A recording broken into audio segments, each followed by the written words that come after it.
दोस्तों good evening. आज हम बात करते हैं एक डिफरेंस के बारे में।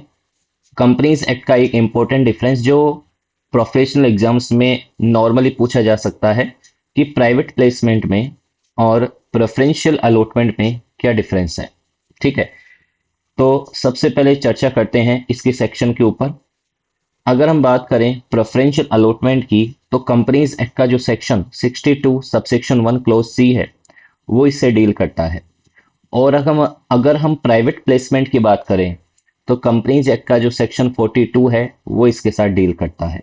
ठीक है, दूसरा जो सबसे इंपॉर्टेंट डिफरेंस दोनों में हो सकता है वो ये है कि प्रेफरेंशियल इशू में अगर हम बात करें तो इक्विटी शेयर्स भी इशू किए जा सकते हैं प्रेफरेंशियल इशू में, प्रेफरेंशियल अलॉटमेंट में।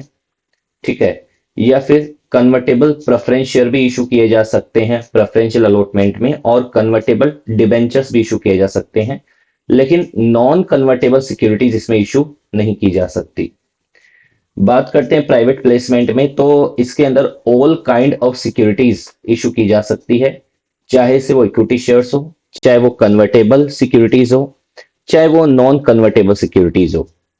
ऑल काइंड ऑफ सिक्योरिटीज में इशू की जा सकती है। फिर अगर अपन बात करें पर्पस की, ऑब्जेक्टिव की, तो नॉर्मली प्रेफरेंशियल जो अलॉटमेंट होता है उसका एकमात्र मकसद होता है इन्वेस्टर्स को शेयर अलॉट करना और इन्वेस्टमेंट फंड रेज करना फर्दर इशू के केस में। नॉर्मली इक्विटी शेयर कैपिटल यहां पर इशू करने का कंपनी का जो है मानस रहता है।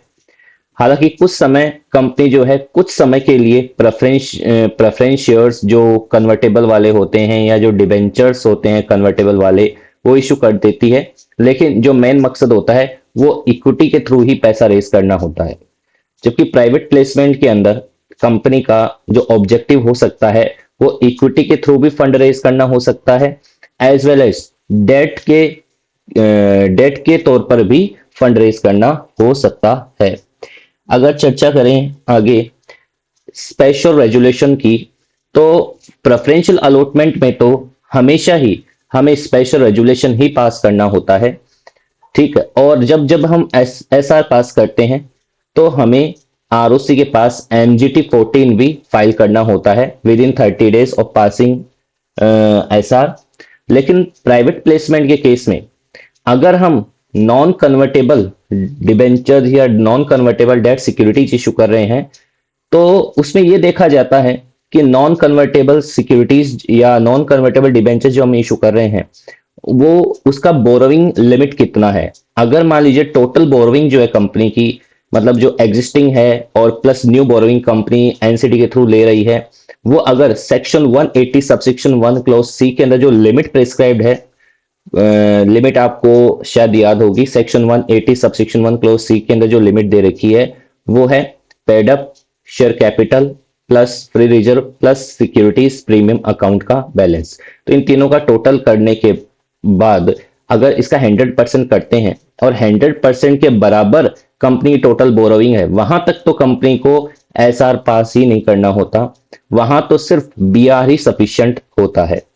तो बीआर से भी प्राइवेट प्लेसमेंट में एनसीडी इशू की जा सकती है, और अगर इस लिमिट से ऊपर 180 सबसेक्शन 1 क्लोज सी से ऊपर है तो फिर कंपनी को स्पेशल रेजुलेशंस पास करना होता है।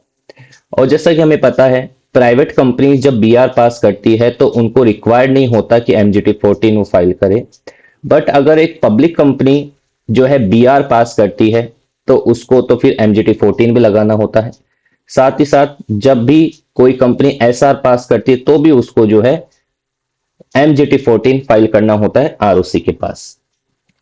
अगर बात करें स्कोप की तो प्रेफरेंशियल अलॉटमेंट का नैरोवर स्कोप होता है, क्योंकि इसमें नॉन कन्वर्टेबल डिबेंचर्स या नॉन कन्वर्टेबल डेट सिक्योरिटीज हम इशू नहीं कर सकते। जबकि जो प्राइवेट प्लेसमेंट होता है उसका वाइडर स्कोप होता है, क्योंकि इसके अंदर हम एनसीडी भी इशू कर सकते हैं। सो आज गाइस हमने देखा प्राइवेट प्लेसमेंट और प्रेफरेंशियल अलॉटमेंट में क्या डिफरेंस है। Thank you.